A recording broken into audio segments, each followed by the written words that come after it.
വിശദമായ വാർത്തയിലേക്ക്. കെ.സി. ജോസഫിനെതിരെ വീണ്ടും സ്ഥാനാർത്ഥിയാക്കുന്നതിൽ പ്രതിഷേധിച്ച് കോൺഗ്രസ് പ്രവർത്തകർ ഇരിക്കൂർ ബാത്തൂർ റോഡ് ഉപരോധിച്ചു.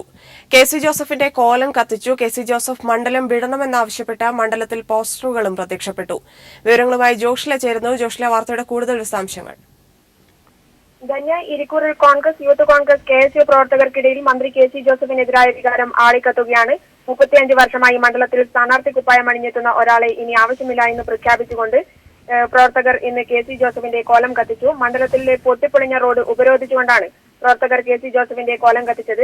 കഴിഞ്ഞ തവണ ഇനി താൻ മത്സരിക്കില്ലെന്ന് പ്രഖ്യാപിച്ച കെ.സി. ജോസഫ് ഇത്തവണ സതീശൻ പാച്ചേനി, സജി ജോസഫ് എന്നിവരുടെ പേരുകൾ ഉയർന്നു കേട്ട മണ്ഡലത്തിൽ ഇവരെ പിന്തള്ളിക്കൊണ്ടാണ് വീണ്ടും മത്സരിക്കാനിറങ്ങിയത്. ഇതാണ് പ്രവർത്തകരെ പ്രകോപിതരാക്കിയത്. വികസന വിരോധി, കെ.സി. ജോസഫ് ഗോ ബാക്ക്, യുവജന വഴിമുടക്കി, കെ.സി. ജോസഫിനെ ഇനി മണ്ഡലത്തിന് ആവശ്യമില്ല തുടങ്ങിയ മുദ്രാവാക്യങ്ങളടങ്ങിയ പോസ്റ്ററുകൾ മണ്ഡലത്തിൽ ആകെ പ്രചരിപ്പിച്ചിട്ടുണ്ട്.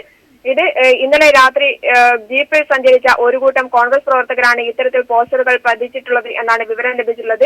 എന്തായാലും കെ.സി. ജോസഫ് വീണ്ടും സ്ഥാനാർത്ഥി കുപ്പായം അണിഞ്ഞെത്തുന്നത് മണ്ഡലത്തിലെ യൂത്ത് കോൺഗ്രസ് പ്രവർത്തകർക്കിടയിലും അതുപോലെ തന്നെ കോൺഗ്രസ് പ്രവർത്തകർക്കിടയിലും കടുത്ത പ്രതിഷേധത്തിന് ഇടയാക്കിയിരിക്കുകയാണ്. ധന്യ. പി വി ജോഷ്ലയാണ് വിശദാംശങ്ങൾ നൽകിയത്. കൊച്ചി എം.എൽ.എ. ഡൊമിനിക് പ്രസന്റേഷനെതിരെ മണ്ഡലത്തിന്റെ വിവിധ ഭാഗങ്ങളിൽ പോസ്റ്ററുകൾ. നിർഗുണനായ എം.എൽ.എയെ കൊച്ചിയിലെ ജനങ്ങൾക്ക് ആവശ്യമില്ലെന്ന് പോസ്റ്ററുകളിൽ പറയുന്നു. കൊച്ചി ജനകീയ മുന്നണിയുടെ പേരിലാണ് പോസ്റ്ററുകൾ. നിയമസഭാ തെരഞ്ഞെടുപ്പിന് ദിവസങ്ങൾ മാത്രം ബാക്കി നിൽക്കെ തലസ്ഥാനത്ത് കോൺഗ്രസിൽ നിന്ന് കൂട്ടരാജി. കോവളം, തിരുവല്ലം ബ്ലോക്ക് കമ്മിറ്റികളിൽ നിന്നായി 100ഓളം പ്രവർത്തകരാണ് രാജിവെച്ചത്. മന്ത്രി വി.എസ്. ശിവകുമാറിന്റെയും ഡി.സി.സി പ്രസിഡന്റ് കരകുളം കൃഷ്ണപിള്ളയുടെയും നയങ്ങളിൽ പ്രതിഷേധിച്ചാണ് രാജി.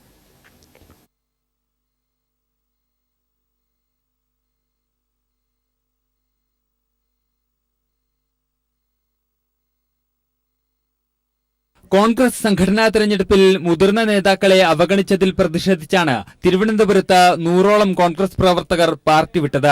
ഡി.സി.സി അധ്യക്ഷൻ കരകുളം കൃഷ്ണപിള്ളയുടെയും മന്ത്രി വി.എസ്. ശിവകുമാറിന്റെയും അനുയായികളെ മാത്രമാണ് പുനഃസംഘടനയിൽ ഡി.സി.സി സെക്രട്ടറിമാരാക്കിയതെന്ന് കൂട്ടരാജിക്ക് നേതൃത്വം നൽകിയ തിരുവല്ലം ബ്ലോക്ക് ജനറൽ സെക്രട്ടറിയും ഐ ഗ്രൂപ്പ് നേതാവുമായ കല്ലിയൂർ മുരളി ആരോപിക്കുന്നു. കോൺഗ്രസിന്റെ ഒരു ബൂത്ത് പ്രസിഡന്റ് പോലും ആയിട്ടില്ലാത്ത ആളുകളാണ് ഇന്നത്തെ പല ജില്ലാ സെക്രട്ടറിമാരും. ശ്രീ വി.എസ്. ശിവകുമാറിന് കരിമീൻ വാങ്ങിക്കൊടുക്കുന്നവനും അയാളുടെ ദിവസവും പോയി മുഖം കാണിക്കുന്നവരും അയാളുടെ വാത്സല്യ പുത്രന്മാരായിട്ടുള്ള ചില ആളുകളെയും ബന്ധുക്കളെയും അഭിഹിതമായി ജില്ലാ സെക്രട്ടറിമാരായി വെച്ചിരിക്കുകയാണ്. ഞങ്ങളെപ്പോലെയുള്ള സീനിയർ ആയിട്ടുള്ള ആയിരക്കണക്കിന് ആളുകളെ തഴഞ്ഞുകൊണ്ടാണ് ഇത് ചെയ്തിരിക്കുന്നത്. തിരുവല്ലം, കോവളം ബ്ലോക്ക് കമ്മിറ്റികളിലെയും കല്ലിയൂർ മണ്ഡലം കമ്മിറ്റിയിലെയും കർഷക കോൺഗ്രസിന്റെയും പ്രധാന ഭാരവാഹികളടക്കമുള്ള പ്രവർത്തകരാണ് കൂട്ടമായി രാജിവെച്ചത്. നിയമസഭാ തെരഞ്ഞെടുപ്പിൽ യു.ഡി.എഫിനെതിരെ പ്രവർത്തിക്കുമെന്ന് ഇവർ പറയുന്നു. തിരുവനന്തപുരത്ത് യു.ഡി.എഫ് വരുന്ന തെരഞ്ഞെടുപ്പിൽ ശക്തമായ തിരിച്ചടി നേരിടും. അതിന്റെ ഉത്തരവാദിത്വം ശിവകുമാറിനും ഡി.സി.സി പ്രസിഡന്റ് കരകുളം കൃഷ്ണപിള്ളയ്ക്കും തന്നെയായിരിക്കും. പാർട്ടി പുനഃസംഘടനയോടെ തന്നെ ജില്ലയിലെ കോൺഗ്രസിൽ പ്രശ്നങ്ങൾ രൂക്ഷമായിരുന്നു. തെരഞ്ഞെടുപ്പിന് ദിവസങ്ങൾ മാത്രം ബാക്കിയിരിക്കെയുള്ള പ്രവർത്തകരുടെ കൂട്ടരാജി പാർട്ടിയെ കൂടുതൽ പ്രതിസന്ധിയിലാക്കും. News bureau, Thiruvananthapuram. വയനാട്ടിൽ കോൺഗ്രസ് എം.എൽ.എമാർക്കെതിരെ പാർട്ടിയിൽ പടയൊരുക്കം. പട്ടികവർഗ സംവരണ മണ്ഡലമായ ബത്തേരി, മാനന്തവാടി എന്നിവിടങ്ങളിൽ നിലവിലെ എം.എൽ.എമാർക്ക് വീണ്ടും സീറ്റ് നൽകുന്നതിനെതിരെയാണ് പ്രതിഷേധം. ബത്തേരിയിൽ ഐ.സി. ബാലകൃഷ്ണനെതിരെ കുറുമ്പ സമാജവും കോൺഗ്രസ് നേതാക്കളും പരസ്യമായി രംഗത്തെത്തി. വയനാട്ടിൽ കുറുമ സമാജം മേഖലാ സമ്മേളനങ്ങൾ വിളിച്ചുകൂട്ടുകയാണ്. ഐ.സി. ബാലകൃഷ്ണൻ എം.എൽ.എക്കെതിരെ ശക്തമായ പ്രതിഷേധത്തിലാണിവർ. തങ്ങളുടെ സമുദായത്തോട് എം.എൽ.എ നീതി പുലർത്തിയില്ലെന്നാണ് ആക്ഷേപം. അദ്ദേഹം സ്വന്തം സമുദായത്തിൽപ്പെട്ട ആളുകളോടല്ലാണ്ട് ആദിവാസികളെ തന്നെ മറ്റു ഗോത്രത്തോട് എത്രത്തോളം നീതി പുലർത്തി എന്നുള്ളത് അദ്ദേഹം സ്വന്തം മനസാക്ഷിയോട് ചോദിക്കേണ്ടതാണ്. കുറുമർ ഏറെയുള്ള ബത്തേരി മണ്ഡലത്തിൽ ഈ വിഭാഗത്തിൽ നിന്നുള്ള ഒരാളെ മത്സരിപ്പിക്കണമെന്നാണ് ഇവരുടെ ആവശ്യം. ഇതിന് നേതൃത്വം നൽകുന്നത് ഡി.സി.സി ജനറൽ സെക്രട്ടറിയും കുറുമ സമാജം ജില്ലാ വൈസ് പ്രസിഡന്റുമായ എടക്കൽ മോഹനനും ആദിവാസി വിഭാഗത്തിൽ നിന്നുള്ള ഏക കെ.പി.സി.സി ജോയിന്റ് സെക്രട്ടറിയായ എം.എസ്. വിശ്വനാഥനുമാണ്. ഐ.സി. ബാലകൃഷ്ണൻ വീണ്ടും മത്സരിക്കുന്നത് അംഗീകരിക്കാനാവില്ലെന്ന നിലപാടാണ് ഇവർക്കുള്ളത്. സമുദായത്തിന് അത് തിരിച്ചറിവ് വന്നു തുടങ്ങി. പൂർണ്ണമായും ശക്തമായി മുന്നോട്ട് പോയെങ്കിൽ മാത്രമേ ഈ ഗോത്രത്തെ പരിഗണിക്കുകയുള്ളൂ എന്ന പൂർണ്ണ ബോധ്യം സമുദായത്തിനുണ്ട്. മന്ത്രിസഭയിലെ ഏക വനിതാംഗമായിരുന്ന ജയലക്ഷ്മിയുടെ സ്ഥാനാർത്ഥിത്വത്തിനും ഭീഷണിയുണ്ട്. മന്ത്രി മറ്റു സമുദായക്കാരോട് വിവേചനം കാണിച്ചെന്നാണ് ആരോപണം. ആദിവാസി ഭൂവിതരണം മുതൽ മറ്റ് ക്ഷേമ പദ്ധതികളെല്ലാം നിലച്ചിട്ടും മന്ത്രിക്ക് ഇതിലൊന്നും ഇടപെടാനായില്ലെന്നാണ് ഒരു വിഭാഗം ഉയർത്തുന്ന ആരോപണം. ഐ.സി. ബാലകൃഷ്ണനും പി.കെ. ജയലക്ഷ്മിയും കുറിച്യ വിഭാഗത്തിൽ നിന്നുള്ളവരാണ്. ഒരേ സമുദായത്തിൽ നിന്നുള്ളവരെ വീണ്ടും പരിഗണിക്കുന്നതിൽ വിവേചനമുണ്ടെന്ന് കാണിച്ചാണ് ഇവർക്കെതിരെ കോൺഗ്രസിലും ഇതര ആദിവാസി വിഭാഗങ്ങളിലും പ്രതിഷേധമുയർന്നിരിക്കുന്നത്. DCCയിലെ പല പ്രമുഖരുടെയും പിന്തുണയോടുകൂടിയാണ് ഇത്തരം നീക്കങ്ങൾ. News bureau, Wayanad. CPIM സംസ്ഥാന കമ്മിറ്റി യോഗം AKG സെന്ററിൽ ആരംഭിച്ചു. ജില്ലാ കമ്മിറ്റികൾ നൽകിയ സ്ഥാനാർത്ഥി പട്ടിക യോഗം ചർച്ച ചെയ്യുന്നു.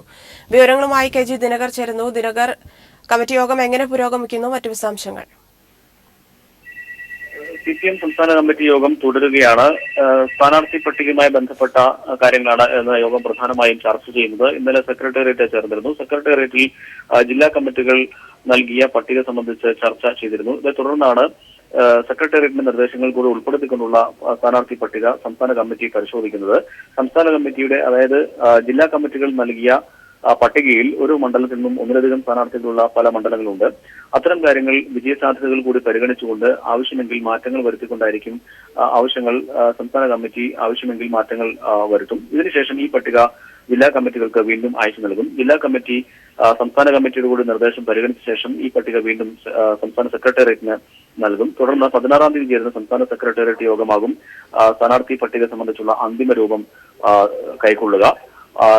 CPM general secretary Sitaram Yechury, polit bureau അംഗങ്ങളായ പ്രകാശ് കാരാട്ട്, S രാമചന്ദ്രൻപിള്ള തുടങ്ങിയവർ യോഗത്തിൽ സംബന്ധിക്കുന്നുണ്ട്. പ്രതിപക്ഷ നേതാവ് VS അച്യുതാനന്ദനും അതോടൊപ്പം പോളിറ്റ് ബ്യൂറോ അംഗം പിണറായി വിജയനും നിയമസഭാ തെരഞ്ഞെടുപ്പിൽ മത്സരിക്കണം എന്നുള്ള നിർദ്ദേശം ഇന്നലെ സംസ്ഥാന സെക്രട്ടേറിയറ്റ് മുന്നോട്ട് വയ്ക്കുകയും ചെയ്തിരുന്നു. ഇരുവരും മത്സരിക്കും എന്നാണ് നമുക്ക് മനസ്സിലാക്കാൻ കഴിയുന്നത്. അതോടൊപ്പം തന്നെ 6 പേർ സെക്രട്ടേറിയറ്റിൽ നിന്നും മത്സരങ്ങൾക്കുണ്ടാകുമെന്നും സൂചനയുണ്ട്. KG ദിനകറാണ് വിശദാംശങ്ങൾ നൽകിയത്. സ്ഥാനാർത്ഥി നിർണയത്തിനായി ചേർന്ന BJP തെരഞ്ഞെടുപ്പ് കമ്മിറ്റി യോഗം തിരുവനന്തപുരത്ത് പുരോഗമിക്കുന്നു. പ്രധാന നേതാക്കൾ മത്സരിക്കുന്ന മണ്ഡലങ്ങൾ നേരത്തെ തീരുമാനിച്ചിരുന്നു. മറ്റ് മണ്ഡലങ്ങളിലെ സ്ഥാനാർത്ഥികളെയാണ് ഇന്ന് തീരുമാനിക്കുന്നത്. തുടർന്ന് RSS നേതൃത്വവുമായുള്ള ചർച്ചകൾക്ക് ശേഷം തെരഞ്ഞെടുപ്പ് കമ്മിറ്റി തയ്യാറാക്കുന്ന പട്ടികയിൽ BJP കേന്ദ്ര നേതൃത്വമാണ് അന്തിമ തീരുമാനമെടുക്കുക. BDJSന് നൽകുന്ന മണ്ഡലങ്ങൾ സംബന്ധിച്ചും ശോഭാ സുരേന്ദ്രനെതിരായ പാലക്കാട് ജില്ലാ നേതൃത്വത്തിന്റെ നീക്കവും യോഗം ചർച്ച ചെയ്യുന്നു.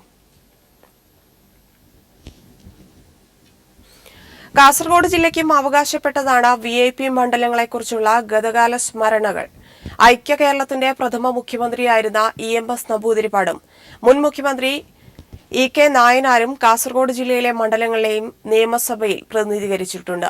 ഇപ്പോൾ നിലവിലില്ലാത്ത നീലേശ്വരവും 1977 മുതൽ നിലവിലുള്ള തൃക്കരിപ്പൂരുമാണ് ഈ മണ്ഡലങ്ങൾ.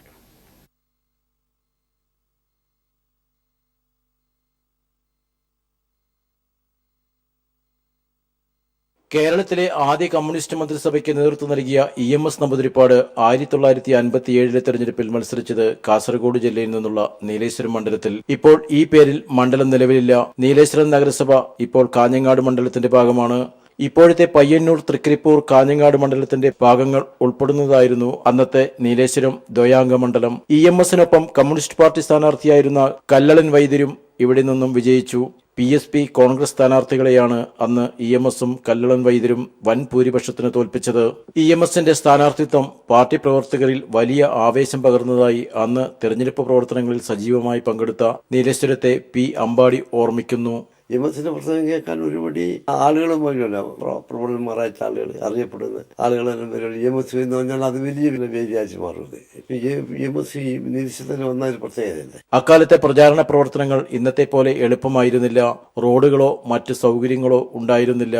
മനസ്സിലായി. പിന്നെ അന്ന് ഇന്നത്തെ ശൈലിക്ക് അവകാശമില്ലല്ലോ. ആദ്യത്തെ കേരളം വന്നാത്ത ആദ്യത്തെ അന്ന് വാഹനം, റോഡില്ല, കാറൊന്നും പോയില്ല, ജീപ്പിലാണ് എല്ലാ പ്രചരണവും ജീപ്പിലാണ്. കേരളത്തിൽ 3 തവണ മുഖ്യമന്ത്രിയായ EK നായനാർ 1987 മുഖ്യമന്ത്രിയായത് തൃക്കരിപ്പൂർ മണ്ഡലത്തിൽ മത്സരിച്ച് വിജയിച്ച ശേഷമാണ്. 1991 EK നായനാർ തൃക്കരിപ്പൂരിൽ നിന്നും വിജയിച്ചു. അത്തവണ പ്രതിപക്ഷ നേതാവായിരുന്നു. തൃക്കരിപ്പൂർ മണ്ഡലത്തിനൊപ്പം നീലേശ്വരം ഉൾപ്പെടുന്ന ഇന്നത്തെ കാഞ്ഞങ്ങാട് മണ്ഡലവും ഇപ്പോൾ LDFന് നല്ല സ്വാധീനമുള്ള മണ്ഡലങ്ങളാണ്. News bureau, Kasaragod. വാർത്തകളിലേക്ക്. അയോഗ്യരായ സ്ഥാനാർത്ഥികളെ വിജയിപ്പിക്കാനായി ബിഷപ്പുമാർ പ്രചരണം നടത്തരുതെന്ന് മാർ ക്രിസോസ്റ്റം വലിയ മെത്രാപ്പൊലീത്ത.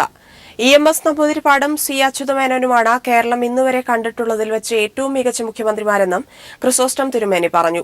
ദില്ലിയിൽ മാധ്യമപ്രവർത്തകരുമായുള്ള മുഖാമുഖം പരിപാടിയിലാണ് രാഷ്ട്രീയ വിഷയങ്ങളിൽ അദ്ദേഹം നിലപാട് വ്യക്തമാക്കിയത്.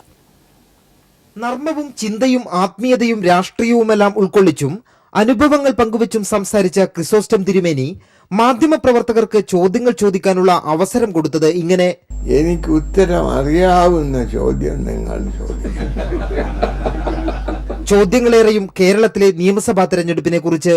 ആര് അധികാരത്തിൽ വരണമെന്ന ചോദ്യത്തിന് ആലോചനയില്ലാതെ ക്രിസോസ്റ്റം തിരുമേനിയുടെ മറുപടി: നമ്മുടെ രാജ്യത്തെ ഒരുത്തനും അടുത്ത 5 വർഷത്തിൻ്റെ ഉള്ളിൽ പട്ടിണി കിടക്കും. ഒരുത്തരും വീടില്ലാത്തവരായിരിക്കും. കേരളത്തിൽ ഇന്നുവരെ വന്ന എല്ലാ മുഖ്യമന്ത്രിമാരും മികച്ചവരായിരുന്നു എന്ന അഭിപ്രായമില്ല. എന്നാൽ EMS നമ്പൂതിരിപ്പാടും C അച്യുതമേനോനും കേരളം ഇന്നുവരെ കണ്ടിട്ടുള്ളതിൽ വെച്ച് ഏറ്റവും മികച്ച മുഖ്യമന്ത്രിമാരായിരുന്നുവെന്നും അദ്ദേഹം പറഞ്ഞു. നന്മ മാത്രം ചെയ്ത ആളുകളില്ല, എല്ലാം ഉണ്ട്. ഞാൻ പറയാം, ഈ അച്യുതമേനോൻ ഇല്ലേ, അതുപോലെ നമ്പൂതിരിപ്പാട്. 100ന്റെ നിറവിലേക്ക് കടക്കുന്ന ക്രിസോസ്റ്റം തിരുമേനിയെക്കുറിച്ച് സിനിമാ സംവിധായകൻ ബ്ലസ്സി തയ്യാറാക്കുന്ന 100 Years ഓഫ് ക്രിസോസ്റ്റം എന്ന ഡോക്യുമെന്ററിക്ക് വേണ്ടിയുള്ള ചിത്രീകരണത്തിനു കൂടിയാണ് ദില്ലിയിലെത്തിയത്. പ്രധാനമന്ത്രി നരേന്ദ്രമോദി, കോൺഗ്രസ് അധ്യക്ഷ Sonia Gandhi, CPIM general secretary Sitaram Yechury തുടങ്ങിയവരുമായും ചിത്രീകരണത്തിന്റെ ഭാഗമായി കൂടിക്കാഴ്ച നടത്തി. News bureau, Delhi.